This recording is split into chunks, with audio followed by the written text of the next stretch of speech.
Le Premier ministre Samalou Kondé a ouvert ce mardi l'atelier de validation des résultats sur l'étude de redynamisation du système d'information pour la gestion de l'éducation dans le secteur de l'enseignement. Depuis hausse le prix du carburant à la pompe, la population demande au gouvernement de fixer le prix du transport en commun. Messieurs, bonsoir. Dans le cadre de la formation professionnelle, le Premier ministre Samalou Kondé a procédé ce mardi à l'ouverture de l'atelier de validation des résultats sur l'étude de redynamisation du système d'information pour la gestion de l'éducation dans le secteur de l'enseignement, de la formation technique et professionnelle. Le chef du gouvernement a tout de même rappelé l'importance de cet atelier pour l'évolution de ces secteurs. Suivez ce récit de Fiston Oleko. Cet atelier de 2 jours est organisé par le ministère de la formation professionnelle et métiers en collaboration avec l'UNESCO. Le Premier ministre a souligné que le gouvernement réserve une place de choix au secteur de l'enseignement et de la formation professionnelle, raison pour laquelle plusieurs actions ont été identifiées en faveur de ce secteur. C'est pour cette raison que plusieurs actions ont été identifiées en faveur de ce secteur. Parmi ces actions, je citerai la modernisation et la création des établissements de l'enseignement et formation technique et professionnelle, de grandes écoles polytechniques et d'ingénierie, l'intensification de la construction des écoles et de centres de formation professionnelle. La ministre a d'ailleurs mentionné les poses de première pierre de celle-ci. Le gouvernement congolais ne peut qu'appuyer cette démarche, indique le Premier ministre, une démarche qui vise la collecte des données statistiques dans divers secteurs pour la planification du développement. De par le monde, la collecte des données statistiques constitue une opération essentielle à la planification du développement dans tous les secteurs. Elle permet une prise de décision rationnelle fondée sur des renseignements pertinents en vue d'améliorer les conditions de vie de l'homme dans la société. Dans ces conditions, l'action du gouvernement ne peut que s'appuyer sur une telle démarche qui favorise en amont la collecte des données statistiques dans les différents secteurs de la vie publique. Bien avant le mot d'ouverture du Premier ministre, la ministre de la formation professionnelle, Antoinette Kipoulou, est revenue sur l'importance de cette étude qui doit être validée à l'issue de 2 jours d'atelier. Pour elle, la formation professionnelle autonomise les jeunes et favorise leur intégration professionnelle. D'où la nécessité d'accorder une importance capitale à ces secteurs. Autre chose, participation de la RDC à la 27e conférence de parties à la Convention cadre des Nations Unies en Égypte. La VPM en charge de l'environnement et développement durable est revenue sur les objectifs nationaux dans les secteurs climatiques. Il les a évoqués lors de la conférence de presse co-animée ce lundi avec son collègue de la communication Patrick Mouyaya. Les détails avec Fiston Oleko. Du 6 au 20 novembre dernier, la 27e conférence des parties à la Convention cadre des Nations Unies sur le changement climatique, tenue à Sharm el-Sheikh en Égypte, a poursuivi 2 principaux objectifs. D'abord, honorer les engagements pris depuis Rio de Janeiro en 1992 jusqu'à Glasgow en 2021. Deuxièmement, rehausser les ambitions climatiques pour limiter les réchauffements climatiques à 1,5%. Devant la presse aux côtés de son collègue Patrick Mouyaya, la vice-première ministre, ministre de l'Environnement et Développement durable, est revenue sur les objectifs de la RDC en participant à ces assises internationales. Premièrement, nous devions consolider le leadership environnemental et climatique de la RDC en tant que pays solution à la crise climatique. Deuxièmement, vendre une image positive du pays à travers notamment le pavillon RDC. Troisième objectif, c'était participer activement à défendre les positions de la RDC aux négociations. Et quatrième objectif pour nous, c'était contribuer au renforcement de l'intérêt de la communauté climatique internationale sur les bassins du Congo. Et enfin, le 5e objectif pour notre pays, c'était tisser des partenariats susceptibles d'appuyer la RDC. Et enfin, le 5e objectif pour notre pays, c'était tisser des partenariats susceptibles d'appuyer la RDC dans sa vision des pays solutions à la crise climatique. Elle est également revenue aussi bien sur la nécessité de la protection de l'environnement que celle de profiter des ressources de la RDC, avec notamment l'exploitation des blocs pétroliers et gaziers. Que tous les Congolais, tous ensemble, nous soutenons donc notre projet d'appel d'offres d'exploitation de nos ressources naturelles, nos 27 blocs pétroliers et gazés, pour nous aider par rapport à l'énergie. Nous ne pouvons pas continuer à importer cette denrée-là dont on parle aujourd'hui du pétrole alors que nous l'avons sous nos pieds. Nous avons besoin de l'oxygène dans la protection de l'environnement. Nous n'allons pas nous départir de notre objectif de protéger l'environnement, mais nous avons aussi besoin du pain. Selon F. Bazaïba, la COP27 a permis l'obtention de la visibilité environnementale nationale. Le pays est en passe maintenant de récolter des dividendes en termes de financement de ces projets. Et puis après la nomination de nouveaux dirigeants des institutions et établissements publics de l'État par ordonnance présidentielle, s'en est suivi le séance des remises et reprises à la société Transco, la nouvelle équipe avec à sa tête le nouveau directeur général Cyprien Mbéré a officiellement pris les commandements de cet établissement qui assure le transport des Congolais. Suivez. Après sa nomination à la tête de la société Transco par l'ordonnance présidentielle, le nouveau directeur général de la société Transport au Congo, Transco, Cyprien Mbéré, a officiellement pris ses fonctions. En absence du directeur général sortant de cette société, la cérémonie de la remise et reprise s'est déroulée avec son adjoint Pierre Lutanga, qui lors de son allocution a félicité l'équipe entrante. À son tour, Cyprien Mbéré a d'abord remercié le président de la République Félix-Antoine Tshisekedi pour le choix apporté à sa personne avant de rassurer qu'il mouillera le maillot pour amener à bon port cette société qui assure le transport des Congolais. Il a également assuré de faire bon manager pour donner à Transco son caractère général, telle est la vision du chef de l'État congolais. Comptant du changement qui s'est opéré à la tête de leur établissement, les agents des Transco attendent de la nouvelle équipe le réajustement de leur salaire. Car selon eux, le taux de perception s'est fait jusqu'ici à 92, au moment où le taux d'échange revient à 2000. On a vécu longtemps dans les tourbillons, dans le mafiose, dans le vol et le détournement, parce qu'il y avait toujours des intérimaires qui ne veulent pas respecter les engagements et travailler comme le chef de l'État veut. Après cela, mais nous voyons maintenant, le chef nous a surpris. Il a nommé tous les trois groupes, DG, DGA et CPA. Après la cérémonie de la remise et reprise, Chief Chipamba, directeur général sortant, le grand absent de la cérémonie, serré dans le viseur de la justice, apprend-on. Une fois de plus, le prix du carburant a connu un réajustement. C'est un communiqué du ministère de l'économie nationale qui a rendu publique cette information. La population qui ne sait plus à quel sein s'y vouer demande aux autorités de fixer le prix du transport en commun pour éviter la spéculation sur le prix de la course. Suivez. C'est par un communiqué rendu public le lundi 28 novembre 2022 que les prix des produits pétroliers ont été revus à la hausse. C'est pour la énième fois que les prix du carburant prennent de l'ascenseur, ceci dans le but de maintenir non seulement les paramètres de la structure de prix, mais aussi l'équilibre du système d'approvisionnement de cette denrée dans le pays selon le dit communiqué. La nouvelle tarification de la zone ouest qui passe à 2855 francs congolais le litre pour l'essence, 2845 francs congolais pour le gasoil et 2450 francs congolais pour le pétrole est déjà d'application. Pour plusieurs Quinois, cette nouvelle augmentation a des répercussions sur le pouvoir d'achat en cette période difficile de fin d'année où le transport en commun est une véritable casse-tête. Nous regrettons l'augmentation du carburant. Nous, population, nous nous plaignons du coût du transport. Par exemple, pour la course Kingasani-Ville, elle coûtait 500 francs et aujourd'hui, elle coûte 2000 francs. Ceci est vraiment trop pour nous, petits peuples.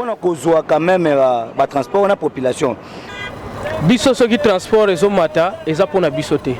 Ce n'est pas de notre faute. Les prix du carburant ont augmenté 3 fois de suite et ajouté à cela des embouteillages. Tout ceci font que les prix de la course augmentent. Après plusieurs augmentations, il est impérieux pour l'autorité urbaine de rendre publique la nouvelle tarification de la course pour éviter des spéculations voulues par les conducteurs des transports en commun. Autre chose, les Quinoises et Quinois ne sont pas restés indifférents face à l'ordonnance présidentielle du chef de l'État congolais Félix-Antoine Tshisekedi du vendredi 25 novembre 2022 portant nomination de nouveaux maires, bourgmestres et leurs adjoints. La population de la capitale ont fait savoir leurs attentes au micro de Nokisei et Stani Samba. Les dernières nominations des bourgmestres et bourgmestres adjoints fait couler beaucoup d'encre et des salives. Pour certains, le travail des bourgmestres honoraires n'a été ni efficace ni efficient. Cela s'explique par le fait que la ville de Kinshasa produit plus de 10 000 tonnes de déchets chaque jour, cause première de l'insalubrité dans la ville. Ajoutez à cela des caniveaux bouchés occasionnant des inondations. À ce sujet, les Quinoises et Quinois ont fait savoir leurs attentes pour cette nouvelle équipe de bourgmestres mise en place par l'autorité urbaine. Combien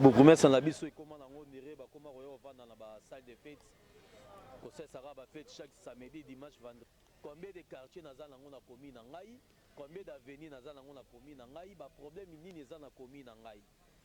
Abimeli fallait azala mwana ya mabele wana, peut-être kozala souci ya commune wana.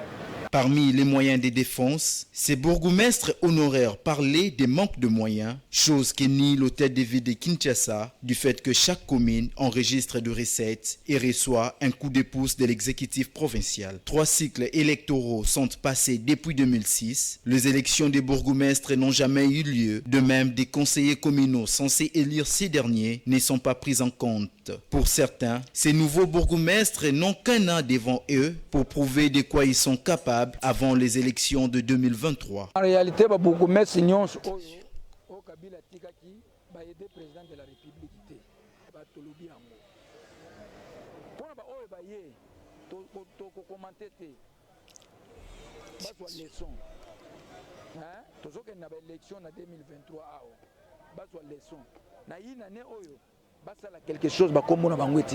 Pour rappel, le vice-gouverneur de la ville de Kinshasa, Jekoko Mulumba, avait déjà annoncé dans les ondes de la radio Top Congo plus de 90% des bourgmestres seront sanctionnés. Cette décision est consécutive à l'interpellation faite par le président de la République Félix Tshisekedi au gouverneur de la ville de Kinshasa, Jean-Tiningo Bilombaka, après de multiples inondations constatées après les heures de pluie.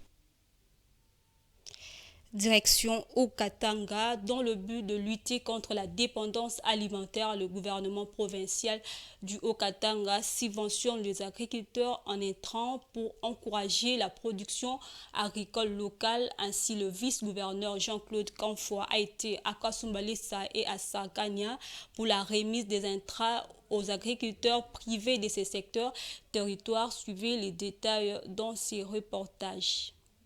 Plus de 20 000 hectares de terres arables seront cultivés dans la province du Haut-Katanga cette saison culturelle grâce à l'implication du chef de l'État, Félix Tshisekedi, qui veut améliorer les conditions de vie du peuple, d'où les credos « Le peuple d'abord » matérialisé en province par le gouverneur Jacques Kiabula Katwe. Déjà, l'autorité provinciale et tout son gouvernement s'activent pour rendre effectif cet engagement sur toute l'étendue du Haut-Katanga. C'est dans ces cadres que le vice-gouverneur Jean-Claude Kanfoua Kimimba a été dépêché ce samedi 26 novembre 2022 dans la ville de Kasumbalesa et dans tous les territoires de Sakania pour accomplir la volonté de la population qui a accepté de cultiver afin de lutter contre la dépendance alimentaire. Il s'agit de remettre des semences et engrais même aux endroits négligés depuis des années, notamment Lonchi et Nongo. Une nouvelle vie commence ici. Première étape, la ville de Kasumbalesa. L'envoyé spécial de Jacques Kiabula, accueilli par l'adjoint au maire et une foule de forces vives du coin, a appelé toute la population à s'adonner à l'agriculture pour mettre fin à la crise alimentaire. C'était peu avant de remettre symboliquement les semences et autres fertilisants à la représentante du maire qui les remettra par la suite aux ayants droit. Kanfoua Kimimba, avec dans sa suite les ministres provinciaux de l'agriculture, Ars Joseph Kayumba, et de l'économie, Céline Kanyeba, s'est rendu au village Loubembe Saïdi pour le même travail, en présence du grand chef Saïdi, qui a remercié l'autorité provinciale pour son attention portée à son groupement. Le périple se poursuivra jusqu'à Mokambo, où la délégation sera accueillie par une foule en liesse à l'entrée jusqu'au bureau communal. Le vice-gouverneur a salué la volonté d'accompagner le gouvernement provincial provinciale dans la lutte contre la faim. La remise de semences et des engrais a clôturé cette étape. Pour terminer, le numéro 2 de la province, Jean-Claude Kamfouakimima, procédera à la même cérémonie au bureau du territoire de Sakanya en rassurant la foule. Le gouverneur a disponibilisé les engrais ainsi que les semences. Et il m'a instruit de venir à Sakanya, donner ces engrais et participer à la distribution de ces engrais. Et c'est pour la première fois que je voudrais souligner qu'il y a des endroits qui vont, pour la toute première fois, recevoir les engrais qui viennent du gouvernement. Et c'est une politique qui a été mise en place par les chefs de l'État pour qu'il y ait une indépendance totale en ce qui concerne l'aliment. C'est sous une note de satisfaction que tout s'est terminé et la population honorée a juré de faire sien le projet agricole du gouverneur Jacques Kiaboula Katoué. Madame, Messieurs, maintenant la page internationale.